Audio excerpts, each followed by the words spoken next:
Dwain Dahle is an American politician serving in the California State Senate for the 1st District since 2019.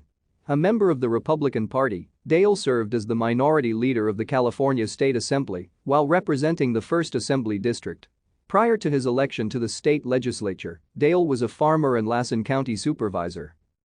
On June 4, 2019, Dahle won a special election to fill the state Senate seat vacated by Ted Gaines, who resigned after his election to the California Board of Equalization. After joining the state Senate, his wife Megan Dahle was elected to his vacated assembly seat. Dahle is the Republican nominee for governor of California in the 2022 gubernatorial election, having placed second in the nonpartisan blanket primary. The son and grandson of a farmer, Dwain Dahle grew up in rural Lassen County. Descended from Tule Lake homesteaders, the family has had their current farm in Bieber, California since the 1940s. He attended and graduated from Big Valley High School in Bieber.